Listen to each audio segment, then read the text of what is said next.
And it's on. All right. Before we begin, because I always forget if I leave it till the end, next week, as we're in the home stretch for Pesach, we will not have the Erev class. So next week for Wednesday night, we will not have this class. That will also go, by the way, for the conversion class, for the Pathway to Judaism class, which I'll make a formal announcement tomorrow night for that class too. But if anybody's watching at home, the information is now out there. But it's just too close to Pesach, and if I don't go home, then I have to make sure that my wife and I stay on good terms during the during the lead up to Pesach. And part of being on good terms is doing part of the work. Okay, so we are in the home stretch of Eduyot. We may even finish tonight. When we do finish, I would like to do Ketubot next. Ketubot is about marriages and family, so I think you'll find it very interesting. You'll also find it very different than many of the ways that we approach things today. And hopefully that will give us a lot of opportunities to learn things as we go through. It'll be more on topic. It won't jump around the way Eduyot does, so that may also make it a little bit more consistent. So we'll begin that not next week, but we'll begin that the week after, which will be the middle of Pesach. Everyone good? Yes. All right, enough housekeeping. Into the Mishnah. We are on 8-2 by my records. And Harriet and David are heading back up to Massachusetts, so we don't have our designated reader, but they're going back, of course, for Pesach with their families up north.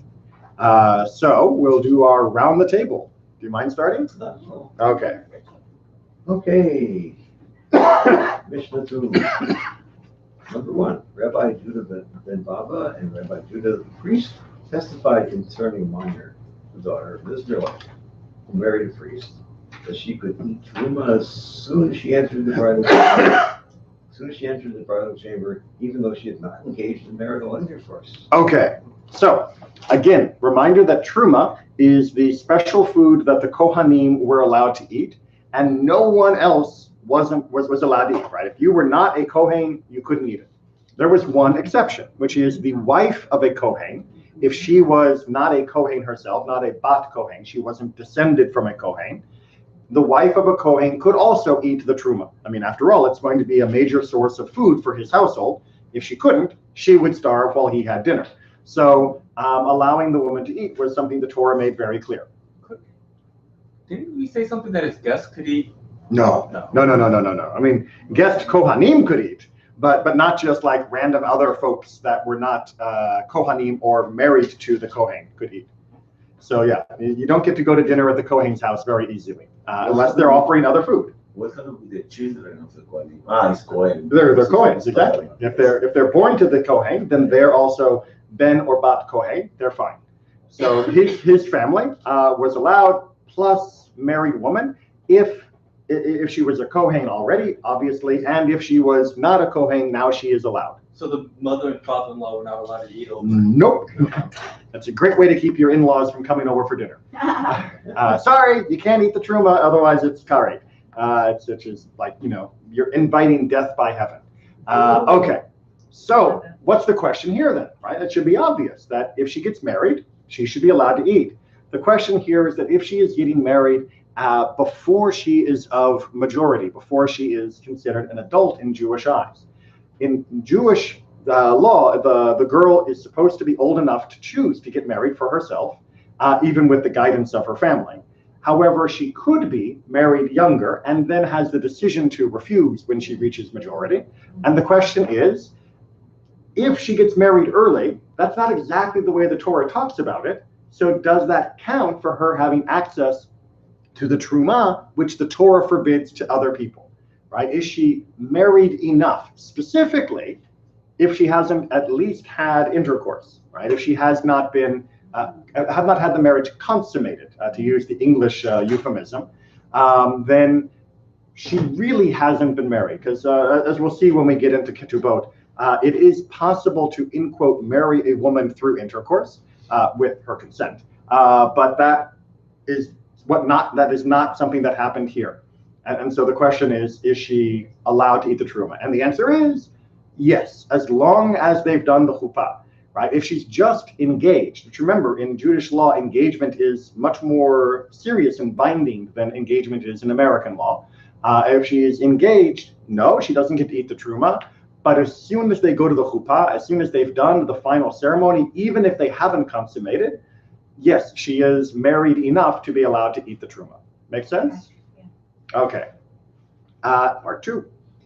Rabbi Yosef, the priest, and Rabbi Zechariah ben Akatsav testified concerning a young girl who had been taken as collateral by Gentiles in Ashkelon, and that her family had distanced her, even though her witnesses testified that she had not secluded herself with any man, and that she had not been defiled. Okay, so unusual case, but a very sad one. You are a poor Jewish family, and you need a loan, and the only place you can get a loan are from non-Jews. And so the non-Jews in Ashkelon say, fine, we'll loan you however many shekels you need, how many zuzim, dinarim, whatever it is, but we need collateral to know you're going to pay it back. And what do they want as collateral? Their daughter, right? She'll stay with us. We would call that hostage in the modern sense. And if you go to the payday loan places, maybe they make you do this now, I don't know. But they're basically asking for your firstborn, or nearest equivalent, to stay with them. And she would probably have been a servant to them in the meantime. And then when you pay us back, you get her back. Now, the issue is, are they going to rape her? Are they going to, in a sense, defile her? Now, Judaism does not have the same standard of, defiled as some other cultures do. There's no honor killings and things like that. But that doesn't mean that there aren't culturally some people who felt that way. And that's what happened here. The girl went, and let's imagine that there were no witnesses like we have in this case. They assumed that, being evil idol worshippers that they are, who would take a child as collateral, that they abused her. And therefore, the family's now like, she's damaged in some way. And the other members of the family are now distant from her. This probably also means that the other members of the family, second cousins and others that would have been eligible to marry her, are now refusing to have anything to do with her. So therefore, her prospects within the family have been very badly damaged by this episode. We following the story so far? Yeah. Okay. What makes this especially painful is the fact that there are witnesses that say, no, she was there for a short time, and we saw her the whole time. She was never even alone with the non-Jews, let alone abused. So there is really no reason for this attitude that you have. Right, so that's the situation. And now the rabbis have to weigh in on what this means and what the ruling should be. And I don't see any concern about the food, because if she's there, let's say for a week, 1 month, she needs to eat, and if they are not Jewish, there will be no kosher food. So in the question, the part of the food is not an important aspect, or the Shabbat or whatever. So yes and no. I mean, we don't have any testimony regarding what they were forcing her to eat, but the way that, she could have eaten things that were just like simple bread, vegetables, fruit, other things. They weren't offering meat all that often in the ancient world because meat was expensive, and certainly to a collateral girl, you're not going to give her a steak. So she probably wasn't being offered anything that was obviously treif. But yes, that actually was a bigger concern during the Middle Ages, when many Jews were being taken captive, of whether or not they could eat the non-kosher food of the pirates that they were being offered in order to stay alive.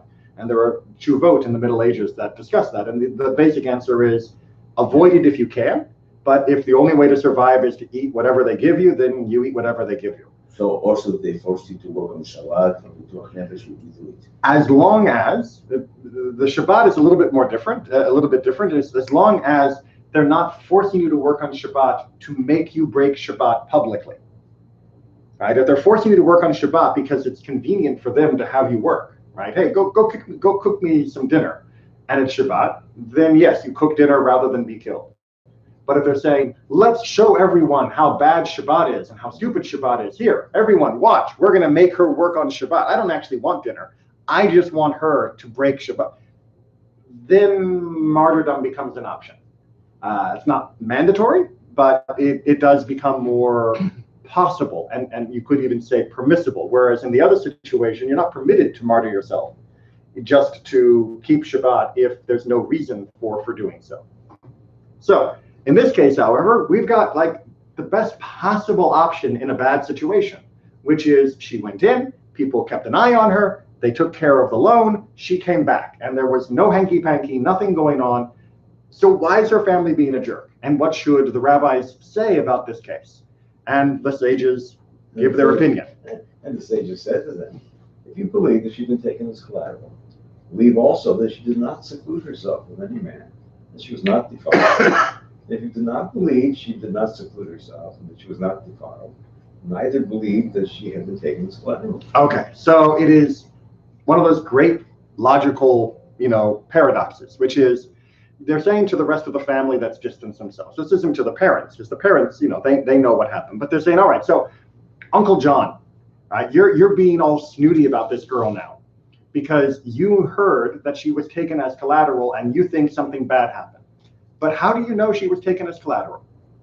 Right? Because you're accepting the testimony of the witnesses that she was taken as collateral. Well, if you accept the testimony of the witnesses that she was taken as collateral, then you should also accept their testimony that nothing happened to her. So stop with the attitude. On the other hand, if you don't accept the testimony that nothing happened to her, then you also have no proof she was ever taken as collateral, because you can't trust the witnesses when they say she was taken. Right? You either accept the witnesses on both issues, or you reject the witnesses on both issues. And if you accept them on both issues, there's no problem. And if you reject them on both issues, there's no problem, which means there's no problem. It's great logic. I love that. But the only problem with the logic I see, what happens if there are different witnesses who, like if there's different witnesses who said she was given as collateral, like the parents, and then the witnesses who were there are different witnesses. Well, the parents wouldn't be necessarily allowed to be witnesses in some circumstances because they are involved in the issue. Right. But still, be different witnesses, so you can't reject witnesses because you don't like their testimony. Right? You either accept testimony from valid witnesses or you reject testimony from invalid witnesses. You don't say, well, those witnesses, I like what they're saying. Right. And so I'll accept them. Those other witnesses who are also valid, I don't like what they're saying. So I reject that. That's not the way testimony works. I mean, I know that's the way people act like it should work, where people accept what they want and reject what they don't. But the rabbis are pointing out you cannot be inconsistent like that. If these are valid witnesses, you have to accept everything that they say. And if you're going to reject one set of witnesses, you have to reject the other. Right? You don't get to pick and choose. How come it doesn't say when to accept them and when to reject them? Well, because that was all discussed in other areas of Mishnah law, of what makes a valid witness. That's covered in other parts of the Mishnah. So they're valid or right. So this is not dealing with what makes a good witness or a bad witness. That, like I said, is covered elsewhere. This is saying what makes a hypocrite and a non-hypocrite. And being a hypocrite means you're being inconsistent for your own purposes, not for what the actual information is. And that's what the rabbis are pointing out to these folks that are giving the girl and her family a hard time. That's you're simply being inconsistent, right? Either accept the testimony that she was taken as collateral, fine, yes, you have no problem believing that. Then you also have to believe the testimony that nothing happened, and therefore stop with the attitude, or reject that nothing happened. But fine, you have to also reject she was taken, and if she was never taken, then nothing could have happened, right? Zip, zam, zoom, I ran around you logically. It's just a nice way to paint them into a corner. All right, let's move on to 8:3. You ready to read? Yes, me. Yes. Rabbi Joshua and Rabbi Judah ben Bathrai testified concerning Batira. Concerning the widow of a man belonging to a family of doubtful lineage, an Isa, that she was fit to marry into the priesthood. Okay, so here's the family tree. Everyone ready for a little complicated Kohanic issues? We've got Mr. C and Mr. C's wife, right? Mr. C is a Kohen, right? Came from a nice, fine Kohen family, right? He's Mr. Kohen. And he marries somebody that he's not supposed to.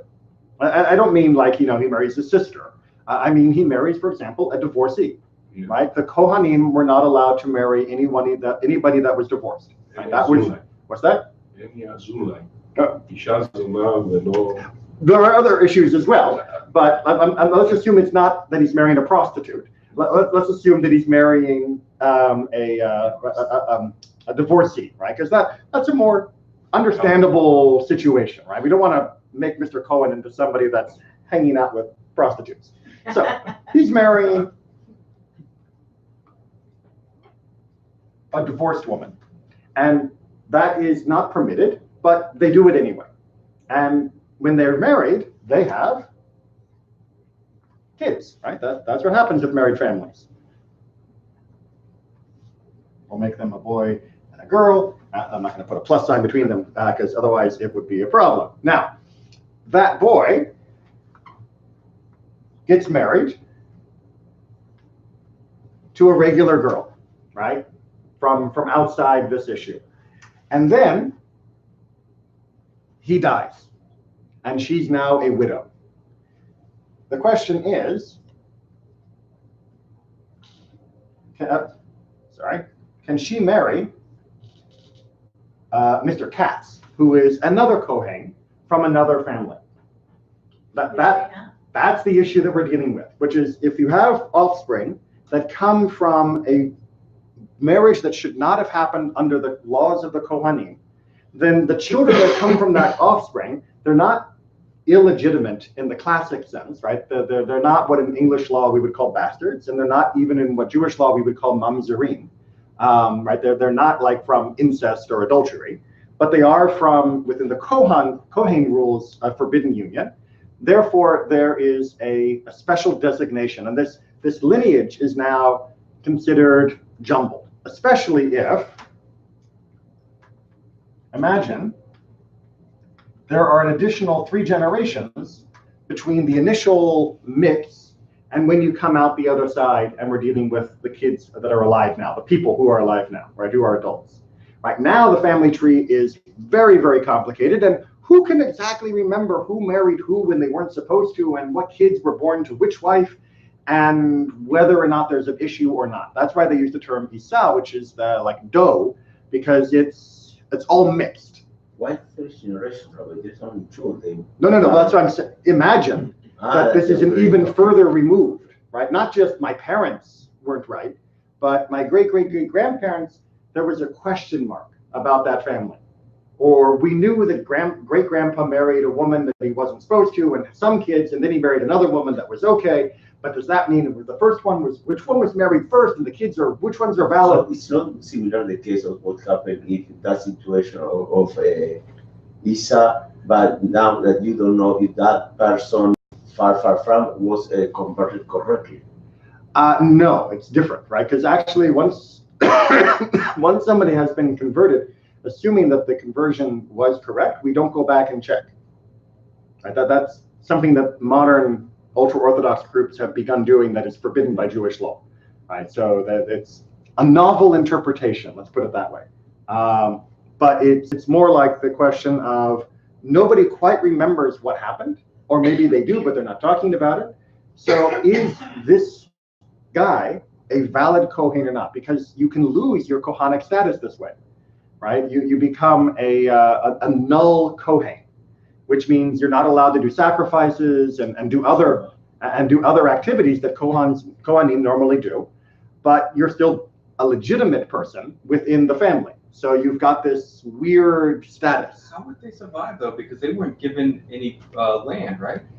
Well, no, but they can marry, they can do merchant, they can do all sorts of other things. But yeah, that's generally speaking, no one's going to let them just starve to death. But you're right, it makes life complicated. Welcome to families. Another eligible to the truma, the son, in a marriage like this, he's probably allowed to eat the Yeah, I'm trying to remember on the question of truma itself. He's the son. I don't remember specifically, but he's the son of a Kohen who has removed himself from active duty, right? Mr. Kohen, because he married somebody he wasn't supposed to, is now under a special circumstance. I should point out, in the middle of the 20th century, the conservative movement said, that since Kohanim are not involved in sacrifices, they're not involved in keeping truma, they're not involved in all that other halacha, that the conservative movement does permit Kohanim to marry divorced women. So that is a modern status. And also, of course, divorced meant that the first husband had to be Jewish.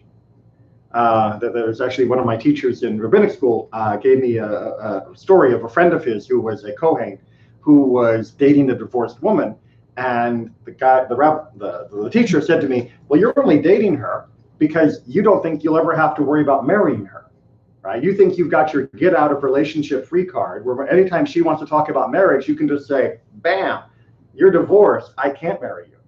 But it turned out she'd been married to a non-Jewish man. So, bam, he got married.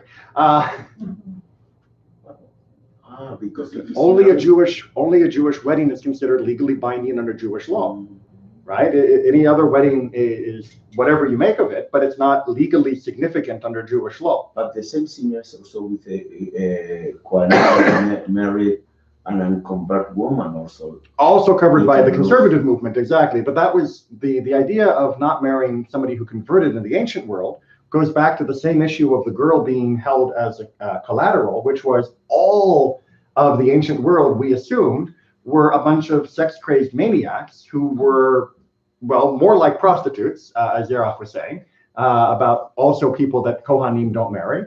And therefore, somebody who converts, we sort of assumed in the ancient world that she probably had a really bad attitude prior to converting, and therefore Kohanim should stay away. But in the middle of the 20th century, the conservative movement said, we don't find that non-Jewish women are more active than Jewish women, and therefore there's no reason to maintain that distinction. Okay, so this is the whole situation. We've got a woman who's a widow from a guy who came from this doubtful situation. What is her status? And what can she and can't she do? And that is where we pick up on part 2. Second sentence, yay. And those of a family of doubtful lineage are fit to declare who was unclean. Oh, sorry. The doubtful lineage, she was okay to marry Mr. Katz. I forgot we'd already read that sentence. Really? Yep, Okay. right. Well, remember, she's not from the doubtful lineage, but she was a widow of the doubtful lineage guy. And so she is still allowed to marry somebody of legitimate lineage without any questions. So yeah, she's okay. Now we get to a slightly different question. The family of doubtful lineage, continue. And that of a family of doubtful lineage are fit to declare who was unclean and who was clean, who was to be put away, and who was to be brought near. Okay, so all of this, these people can tell the other Kohanim who is fit and who isn't. We accept their family record. If they say this guy came from somebody who there was a mixture and therefore it's not allowed, then he's not allowed. And if they say, no, that was on the other side of the family, or he was born from the first wife, which wasn't an issue, then we say, okay. Even though something has already happened in this family that's caused the shadow to be all over everything, we still accept their testimony when they tell us who is and who isn't in and out. That's the novelty of this ruling. Does that make sense? Right? Even though they messed up according to the laws of the Kohanim, just because they messed up in that area doesn't mean that we invalidate the information they give us about who is and who isn't okay. We're going to be coming back to this, who is and who isn't okay. But first we have a Rabban Gamliel testimony on this. Rabban Gamliel said, "We accept your testimony, but what can we do since Rabban Yohanan ben Zakkai ordained that court should not be commissioned for this purpose? The priest would listen to you concerning those who might be put away, but not concerning those who might be brought near." Okay, and this is where we get the special attitude of the Kohanim, right? So that's why I brought my water. So the Kohanim are not going to pay attention. The Kohanim are stricter than usual, than average person. And if the rabbis say, we will accept their testimony. The Kohanim will say, that's very nice, Rabbi, but no, I still won't marry her. Right? I still won't let him be married into my family. And so Rabban Yochanan ben Zakkai said, so even though, yes, we would accept their testimony, the Kohanim won't. And since they won't, there is no point us having a court where we get together and say who's okay and who's not, because no one's going to listen to our rulings. And if they're not going to listen to our rulings, then we're making a joke of ourselves by giving rulings. Right? It'd be like, imagine if I'm standing in the middle of Publix, I get in my little soapbox and I say, that's kosher, that's not kosher, and everyone's just ignoring the stupid rabbi. I'm a joke. And that's why I don't stand in the middle of Publix and point these things out. Because it wouldn't just make a joke of me, it would make a joke of rabbis, it would make a joke of Torah, it would make a joke of Judaism. And therefore, it's better not to do that. And that's what Rabban Yochanan is saying here. Don't bother doing this. Yes, their testimony is valid to us, the sages, but it's not valid to them, the Kohanim. And they're the ones we have to convince. Right? And they're the ones who are going, and notice what he says, they would accept us if we said he was invalid, but they won't accept us if we say he is valid. Right? They will only accept us to push away. They won't accept to bring near. And if they won't accept to bring near, if they're only going to take half of our rulings, the ones that say bad, then they're not actually listening to our rulings. They're just looking for justifications to push someone out. And if that's what they're doing, that's not justice. That's not a court. That's just pushing someone away, which we will loop back on by the end of Eduyot. Does this have anything to do with the battle between the Pharisees and the Sadducees? Because did the Sadducees have a higher level, had more priests? The Sadducees definitely had a higher proportion of the priesthood, at least of the active priesthood under the Second Temple times when it was captured by a corrupt government. But I don't know whether they had a higher proportion of the actual population of Kohanim. Because not every Kohen was actively serving within the temple precincts because, politics. So I don't know what the actual breakdown of who supported which one of the camps. I just wonder, would the Sadducees likely have contributed to this ruling then? The Sadducees were definitely known for being very particular about lineages as well. Right? And lineages matter. I mean, it's good to know who came from where, but you have to be accepting both the good as well as the bad, whereas here the Kohanim only seem interested in the bad. They just want to know who to kick out. They're not interested in who could also come in. And that is what the rabbis are saying is a major problem. Which, like I said, if we can move, we will eventually get to. We are now on 8-4. Everyone is okay to pass if you're not comfortable reading in public. Rabbi Yosef ben Yozer, a man of Sereda, testified concerning the Ayal locust that it is pure. Yay! What he is telling us is that there is a particular species of locust that people were in doubt of whether it was kosher or not. And for him, he said, yes, it's kosher. Now, I'm sure you're not going to run out and grab a locust to have for lunch. But this was him clearing something up. It's not quite as fascinating and interesting as all of these marriage issues, but it's still important because it is part of Jewish law. Right? And I've never had a locust myself. I had lots of other stuff before I kept kosher, but I've never had a locust. So maybe one day I'll go to there are people who do serve kosher locusts in Israel, and it might be interesting to see what they're actually like. We say, have you ever seen somebody eat shrimp? Right? Shrimp are just water bugs. Yeah. I mean, have you ever seen somebody eat a crab, eat a lobster? Right? How about an octopus? I mean, come on, if you saw an octopus in a bush outside your window, would you think, maybe I could eat that? Or would you think, kill it? Right? There are things in the ocean that people eat that if they were crawling around on the dirt, we would run screaming into our house. And locusts are no different than a shrimp, except we're used to eating shrimp, at least some people, and we're mostly not used to eating locusts. So we, turn up our noses, but they are kosher, at least some species of locust. If you'll excuse me, a cough drop's going in. Part 2. And concerning liquid in the slaughterhouse of the temple, that it is pure. Okay, so this is a more interesting case. At least visually.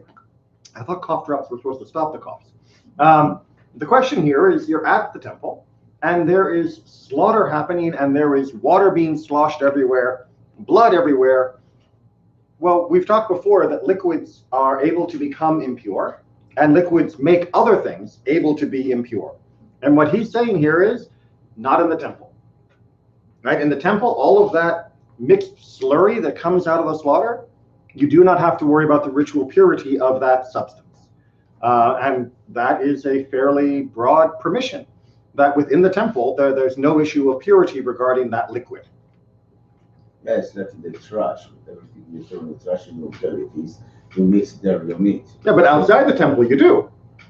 Right outside the temple, if you slaughter an animal and the blood falls on the fruit, that fruit is now susceptible to ritual impurity, or the blood itself, if some person who's touched a dead body touches the blood, that blood is now ritually impure. He's saying, no, this is like perfectly Teflon, right? It cannot become ritually impure. Makes sense, because it's nothing impure comes into the temple. Well, it's actually lots of things could come into the temple that were impure, right? I mean, dead bird comes flying in and dies.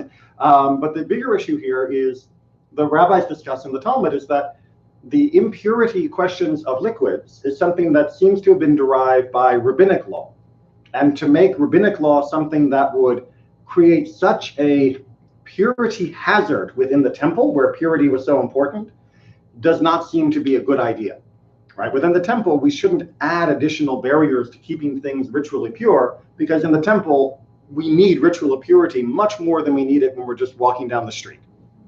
And so if we can set aside the rabbinic limitations, it makes sense to do so. At least that's how one of the opinions in the Talmud describes this permission. All right, and part 3 is going to sound a little strange. And that one who touches a corpse is impure. Well, duh, right? I mean, how many times have we said over the last couple months, if you touch a dead body, you're ritually impure? I mean, the Torah makes that explicit. We had a whole beautiful maftir chanted just a couple weeks ago about what to do if somebody had touched a body, and the special sprinkling of the ashes of the red heifer and all of that. So, of course, dead bodies make people impure. Why are you telling me this? So, what is that? The argument that everything that is slaughtered in a slaughterhouse in the temple is pure? So the argument that's used in the Talmud is the idea that liquids can carry impurity is a rabbinic stringency, not from the Torah itself. At least that's a majority opinion say that. And therefore, if you're in the temple where impurity is so important, you shouldn't use that stringency there, right? Use that stringency other places. But in the temple, if you start making that stringency apply, then everything's going to start becoming impure left, right, and center. It's just dangerous, right? So yes, you can be strict outside, but you don't need to add the stringency, the temple that has enough stringency by itself. So back to the corpse. There are many different ways to interpret this, because everybody agrees that what he's trying to say here is somehow more lenient than others. So there are a couple different ways to take this. One is to say that what he is saying is that, yes, if I touch a dead body, I become ritually impure, but if someone else touches me, they don't. Now, under normal rabbinic law, that's not the case. I become impure for 7 days, but the other guy who touches me also becomes impure, but to a lesser degree. And so he's arguing about only the person who touches the body becomes impure. That's one interpretation of this text. The other interpretation of this is, if somebody definitely touches a body, meaning in a public space, then they become impure. But if there's doubt, then you can be relaxed about it, that you don't need to worry if there's, maybe I touched it, maybe I don't. They were carrying the body off to a funeral, and maybe I bumped into the body, maybe I didn't bump into the body. It's okay, don't worry about it. If you definitely touched it, then yes, you're impure. But if you didn't definitely, then you don't have to worry about it. So that's another way to interpret it. Just out of curiosity, though, it seems like if it's a question of doubt, they usually put in there if it is doubtful, and here that's and that's why we need so much commentary on this particular verse, or line, because the sages of the Talmud and every commentator since can't believe that he is bothering to tell us, and Yehuda HaNasi, who compiled the Mishnah, is bothering to tell us something that every kid knows from just reading the book of Leviticus, right? It's like the Mishnah is not designed to tell us like the most basic of Torah facts. It's designed to clarify how to do those things and how to include them in a broad life and legal structure. So telling me that touching a body makes me impure is like telling me that fish are wet. It just, there's no reason to waste that line. And so there has to be some additional meaning to it, especially when we get to line 4, if you'll read that for us. And they called him Yosei the Permitter. Which is, how can you give the guy the nickname Permitter if the last thing we read about him was saying, if you touch a body, you're impure? The only way that works is if somehow in that interpretation, he's being more permissive than the average of the sages around him, right? You don't get the nickname the Permitter, meaning like you're lenient, unless you've actually said something lenient. And saying touching dead bodies makes you impure, saying that by itself, that's not lenient, that's just fact. So there must be some way to interpret this, that he's being more lenient than other people, or else his nickname doesn't make sense. Could it be saying that he has some kind of limitations on his leniency? I mean, he's lenient, but not always. Well, saying he's lenient, but he doesn't permit it, like, because it's permitter, so he does permitting, meaning leniency, but doesn't permit everything. So you don't normally get the nickname like the Big Eater, just because you eat occasionally a lot. Right. It's because it's your standard procedure. So getting the term permitter, this is seen as being, yeah, he is definitely on average more lenient in more cases than the rabbis. And given that these are the 3 things we get from him, we have to assume that all 3 of them are leniencies in some way. And then the commentaries debate about what that leniency is. So, Ayara Kamitza, locus, we saw before that this kosher is clean. Oh yeah. So there's nothing special with him. Well, the specific type of locust. Oh, okay. Right. So yes, maybe locusts we know are kosher, but it's like saying, well, like remember we talked about months ago about the chicken wars. Yes. Right. It's saying chicken is kosher is fine, but to say this chicken is kosher when other people don't know about that bird and they say, well, maybe that's a chicken, maybe that's not a chicken. That's where he's saying this type of locust that some people aren't sure whether it's the regular kind of locust or a special kind of locust. That's where he's being permissive. He's saying this doubtful type of locust is indeed okay. Have lunch. All right, 8-5. So we know already, sorry, before going to find why the nickname was Yossi the Permitter, it's nothing unusual. Because you seem to be very lenient. Look at those 3 cases. I know, it's not exactly what would earn the term lenient for me. Yeah. But it does seem to be just maybe these are only 3 representative, and in general, he might have been lenient in many other cases as well. But these are the 3 that are taught in his name. I still don't get why it's so special. What is it so special for the dead becoming clean? Well, because there nothing is explained why that is so unusual. Well, again, like I said, in the Talmud, they give a couple different alternatives and other commentators as well. One is to say that he's saying only the person who touches the dead is unclean, but a person who touches the person who touches the dead is not, right? Which is a major difference than everyone else. Okay. And the other is only the person who definitely touches the dead is unclean, but somebody who doubtfully touches the undead is not unclean. That's Yossi. That's the interpretation of his opinion, because if his opinion is just the words on the page, that's not an opinion, that's just description. And that doesn't make sense. Rabbis don't just say the same thing over and over again that's already clear in the Torah. So you know that you already read it. That's what he's saying in the Gemara. Well, that's what they argue that he's saying. Okay, I mean, because they someone that touched someone that touched yes. the bodies. And so it's a good reminder of one of the jobs of the Talmud is to take verses from the Mishnah that look obvious or look redundant and say there's got to be some message here, right? Yes. Because they didn't keep this in the Mishnah to tell us something we already knew. which, by the way, is also how Mishnah and Midrash reads the Torah, right? When you read the Torah, it can't be redundant. God doesn't just repeat the same sentence because he didn't know what else to say. He had to be adding some new twist, some extra insight, some different legal slice, and that's our job to figure out. And that's how the Talmud deals with the Mishnah. But Rabbi, real fast. But the teaching of Rabbi Yozer, those were not passed down orally to know what he meant by that, huh? No, the idea of how did he interpret that is something that is still debated by the time of the Talmud.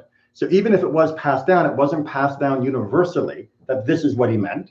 And therefore, different later generation sages had to interpret what he meant or recount what they had heard, but what they had heard was more narrow than what everyone had heard. And that idea of what I had heard versus everyone is going to be my segue to 8.5. Testified in the name of Nehemiah, a man of Beth-Eli, that a woman is allowed to remarry on the evidence of one witness. Okay, all the way back in 6.1, we heard this, but we heard it there in a different opinion. And just to like double check, it was Rabbi Judah ben Bava. So back in chapter 6, we heard the same idea, that if a woman comes and says, if a woman comes and says, I have a witness that says my husband was on the boat and he got killed by pirates, even though it's only one witness, she is now free to remarry, right? That was something that was just covered, or was covered all the way back in 6. So why are we saying this again? Why is Rabbi Akiva repeating himself? It seems a little, or repeating the same law. Well, he's repeating the law in the name of someone else. Now, according to the way the Talmud handles this, they say that's because when Rabbi Akiva was visiting in the community in Bavel, they were questioning whether or not that was only the opinion of Rabbi Judah ben Bava, or whether any other sages also had that opinion. And so what Rabbi Akiva was filling in was, no, there was more than just him who had this opinion. It wasn't just his solo view. Yeah. Make sense? Yes. All right. Part 2. Rabbi Joshua testified concerning bones found in the woodshed, excuse me, that the sages said, one may gather them bone by bone, and they are all clean. Okay, so bone thing again. it's another bone thing. So again, this is a case of doubtful impurity. And since the temple precincts are considered public domain, that doesn't mean everyone gets to go everywhere, but it does mean that it's a space that has access to multiple people rather than one owner. The bones that are found there are not considered to be necessarily causing ritual impurity or to have come into contact with anything that we need to be worried about. And so we remove them, but we don't need to worry about, oh, is that wood okay? Is that piece of wood okay? We don't have to worry about that. We just say, we get it out, and everything else that's left behind is fine. That one's pretty straightforward. Yeah. Okay. Which brings us, that was 8.5 to 8.6. And more temple. Rabbi Eliezer said, I have heard that when they were building the temple complex, they made curtains for the temple and curtains for the temple court. But in the case of the temple, they built from the outside. In the case of the temple court, they built from the inside. Okay. Very simple schematic. So the upside down T is the temple. The other outside wall, that's the wall and of the courtyard. The question is, it's time to do construction. I mean, you're doing construction, where do you put the curtain between you and the passerbys, right? Because you've seen construction sites where they put up the big screens to block what's being built. Make sense? Yes? Everybody understands what I'm talking about? So what he said is for the outside curtain, for the wall that goes around, you put a curtain around the actual courtyard, right? But for the temple, wait, did I get that right? Did I do that backwards? They built from the outside, and from the temple court, they built from the inside. Yes, yes.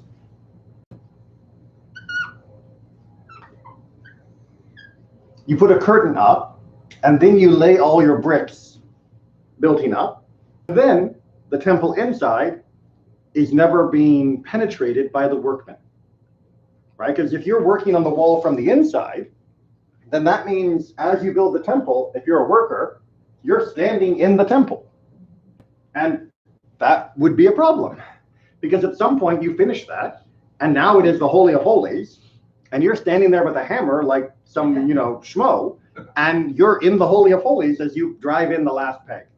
But if you put a curtain up so that the workmen can't actually see into the temple area, they can build the walls around the temple and never actually penetrate into the temple space. Who will put the curtains? The Kohanim?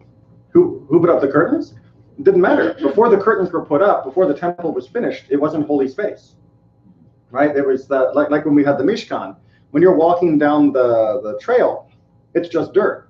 You put up the Mishkan, now it's sacred. Take down the Mishkan, it's dirt again. So at this point, the idea was they didn't want to be there, and this was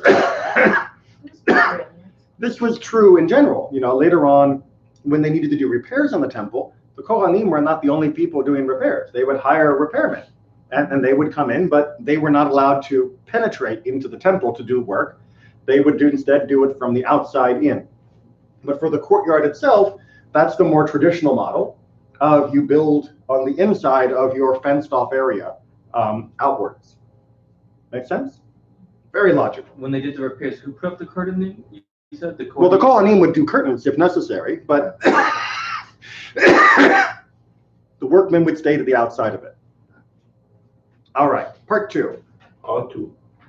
Prophet Joshua said, I have heard that sacrifices may be offered even though there is no temple, and that the most holy sacrifices may be even though there are no curtains, and the less holy sacrifices and second tithes, even though there is no wall around Jerusalem, because the first sanctification sanctified both for its own time and for the time to come. Okay, controversy and rather major implications of this controversy.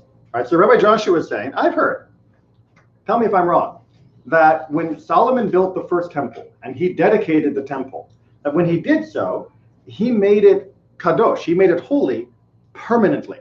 Not just the building, but the fact that there was the holiness of Jerusalem. And then if you remove the building and you take away the walls of Jerusalem, the holiness is still there. And if the holiness is still there, then sacrifices are still valid, right? You don't need the building if the holiness outlives the building structure. They are now out of the concept. Because that was the main idea. Well, no, there was actually a group that wants to just rebuild the temple. Well, but if they destroy everything, the mosque and everything, maybe by that theory, the place is holy, so you still can't have any sacrifice there. Well, there are people actually to this day who follow this opinion, who think that we should be allowed to have sacrifices, even without a third temple, even without necessarily the Temple Mount, or for Passover, but on the Temple Mount, even without the temple. Also, if you have a mosque and all the religions there, doesn't matter. For the people who want to go ahead and do it, they're happy to just go ahead and do it. Now, obviously, that's not likely to happen. Under current Israeli policy, Jews are not permitted to pray on the Temple Mount. I mean, if you go up to the Temple Mount and you pull out your prayer book, you can be thrown off, right? This is a big no-no. So it's not likely to happen tomorrow, although, like you say, there were specific candidates that were very eager to restore the sacrificial service as well as marijuana. It was a very interesting political platform to put together, and libertarian economics. Well, you become very spiritual. Yeah, it takes you to another level. That's not what the Ketoret, that's not what the incense was. The incense smelled good. So yeah, that's the question. Now, the absolute 99% of authorities for the last 2,000 years have said, no, Rabbi Joshua, that's not right. We cannot do sacrifices without the temple, without the restoration, and therefore we just wait. And when Mashiach comes, there will be a third temple, we think, and there'll be an altar, we think, but it'll be up to the Mashiach, the Messiah. And then we'll find out whether we're doing sacrifices again and how they're going to happen. So at the moment, the temple is not on the immediate blueprints, at least for 99% of all authorities for the last 2,000 years. Good? Okay. 8-7, finale. Works out perfect, One Nathan. for each. One for each person tonight. Rabbi Yeshua say, I have a tradition from Rabban Yochanan ben Zakkai, who heard from his teacher and his teacher from his teacher, and half of Moses from Sinai. Okay, just Very official, very formal. this is the best pedigree you can get, right? This is the best lineage you can have for what you were about to say. Now notice we're doing again Rabbi Joshua, who we just had. So this is sort of continuing that to make it So that's easier. from Sinai. Yeah, Really exactly. From the origin. This is, yeah. Kosher 100%. But notice what he says. That Elisha. Wait a minute, hold on, who? Elijah. What's wrong with the timeline? That Elisha was. Who lived first, Elijah or Moses? Moses. Moses, by like 1,000 years? Yes. I mean, so first of all, this should be a little bit of a reminder. The idea that Moses knew everything. Yeah, Moses wrote everything, knew everything. But the last book that talk about his life. That was Right, but even though he only wrote the Torah, the idea is that Moses knew the prophecy of every other prophet who would ever be. Because all of those prophets are still speaking from the same source, called God. So it's not like they're going to say something he's not aware of. So even though the timeline doesn't work, it still works. Okay, so we're talking about Elijah, which we're all going to be very attentive to when it comes to Pesach, and should be every week. But Pesach, he gets a lot more publicity. that Elisha will not come to declare unclear or clean, to put away and to draw near, but to put away those who are close by force and to draw near those who are far away by force. Okay. Sounds very Elisha. Sounds good. Well, so there is a tradition within the rabbinic community that there are certain questions that are unanswered yet. And for those, we say in the Talmud, teku, which means that we don't have an answer. Let it stand. We will answer it later. And there's a tradition that will be answered by Eliyahu Hanavi, by Elijah. So when Elijah shows up, we're going to give him a whole list of questions and say, all right, true or false? And he'll answer them for us because he knows. What's that? Well, we'll ask him questions. As a good Jew should, as we should do at our Seder, we'll give him the rundown and say, all right, these are the things we haven't been able to figure out yet. Can you help? And we'll go, but what Rabbi Joshua is saying all the way back to Moses is that's not Elijah's main job. But there's a second job that a lot of people thought Elijah would do. And that was Elijah would sort out who was a real Jew and who wasn't a real Jew. Right? There was this very real concern that the Jewish public and population was contaminated, that there were people who pretended to be Jews that weren't real Jews, and that there were Jews who no longer were Jews but needed to be brought back. And this was all a big mix. And that Elijah would sort everybody out, right? I erased our family tree, that he would clear up all the family tree issues of who was and who wasn't in and who was and who wasn't out, right?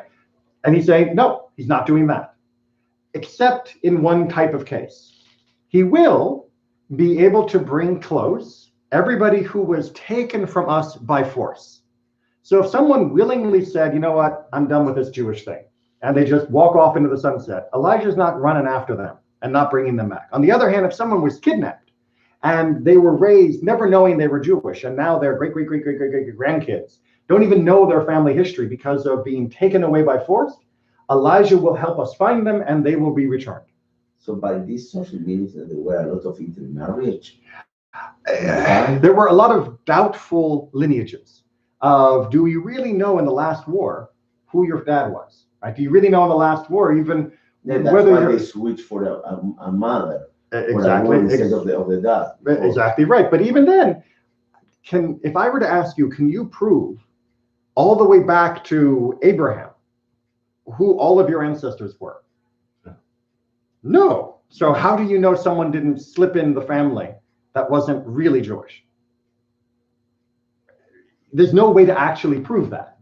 And back then, there were more suspicions than even today about who was and who wasn't really in, because there was more warfare and more upheaval, and people were being, shoved around, and we didn't have, Ancestry.com. So there were lots of questions. And what he's saying here is those questions I don't care about. Only the people who were pushed away by force, Elijah will bring them back. And only the people who came by force will Elijah be pushed away.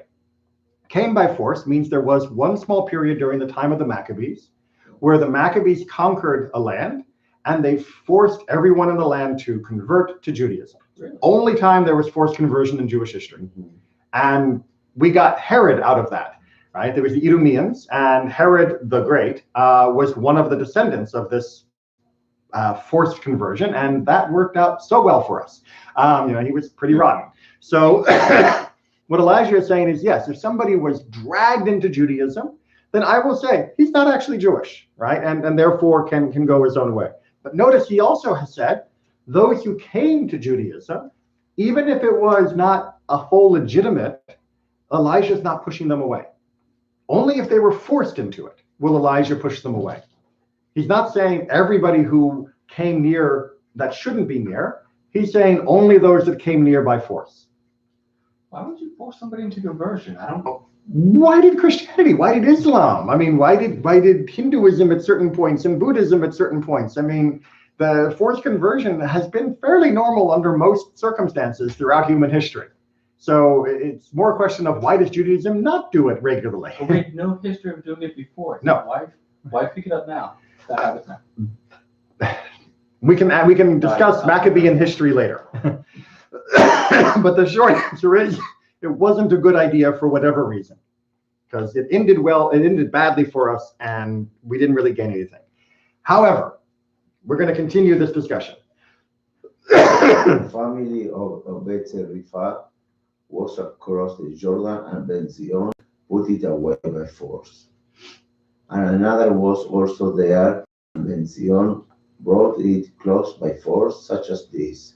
Right, so he's giving an example of what means to bring by force and be pushed away by force. Elijah will come to declare clean, and clean to put away and to draw near. All right, so this example, which is a smaller example than what we're used to, that is what he means by that's what's going to come and that's what's going to be cleared up. Make sense? Only in that sense. However, Rabbi Judah has his own opinion. To draw near, but not to put away. Which is to say, no. If somebody's been taken away, then yes, Elijah will help them return. But Elijah is not going to push anybody away, even those that may have been brought under less than ideal circumstances. We're not going to kick anybody out, which, especially given the history between the times that these forced conversions were happening to the time now, well, yeah, I mean, we're talking like, great grandkids who have grown up believing they're Jewish. Are we really going to kick them out just because their grandfather was forcibly brought into the fold? And so Rabbi Yehuda says, no, Elijah is only going to help add. He's not going to reject anyone, right? It's only about acceptance, not about rejection. Rabbi Shimon, however, twists it even more. So to reconcile dispute, that's the questions that he should answer, no? Possibly. So there's one way to say that it's reconciling disputes of like, the machloket of Jewish law. But the other way to say it is that we read it with regards to all the other discussions. Because remember, Rabbi Joshua and Rabbi Judah said, no, he's not talking about clean and unclean in the normal situation. He's talking about it in family situations. And so this seems to be saying he's only going to clear up arguments within families about who is in and who is out. Remember, we talked about like the girl who was collateral and whether I forget to erase it, the Isa, widow of the Isa was also allowed or not. That's what he's going to clear up so that our families are no longer arguing about these status issues. And then the sages are going to try and put a summary on all of this. And it's a beautiful way to finish Eduyot, which remember is a whole collection of arguments. And the sages say, not to put away, not to draw near, but to make peace in the world, as it states. Behold, I will send you Elijah the prophet. And it concludes, and he shall turn the heart of the fathers to the children, and the heart of the children to the father. That's why we say that he will bring also the Messiah. But that he is the precursor. That's the concept. Right. Exactly. So from the prophet Malachi, the sages are saying, no, you're getting it the wrong way. You're worried about who he's going to bring close and who he's going to put away and what he's going to make clean and what he's going to make. Yes, that will be resolved, but it'll be resolved because he makes peace among people, right? It's not about him sitting there with like a big room full of people saying, you there, you there. It's about him bringing peace to all the people together so that all of those disputes go away, right? If the fathers and the sons actually are peaceful to one another, then we won't be arguing about this. It'll be resolved. It will fix itself if we can be civil and peaceful to one another. And that's what Elijah will come. That's the great miracle. Not just that he can say, you come, you go, but that he can actually make peace among people. And that will cause all of the other effects to take care of themselves, which is a beautiful dream to hold on to as we come into Pesach beginning next week. That is the ideal that we hold out for. And it's not just about, the idea that Mashiach will solve the nitty-gritty, although I'm really hoping he will, but also about the bringing of peace that will cause the resolution of the nitty-gritty to be a true resolution for everything in the world, rather than just creating new arguments about the new resolutions. So our next shiur is in Chol HaMoed. Chol HaMoed Pesach, which is not this week, but the following week, whatever date that is. What's that? And we'll begin Ketubot, exactly. Mishnah Ketubot. Good? Good.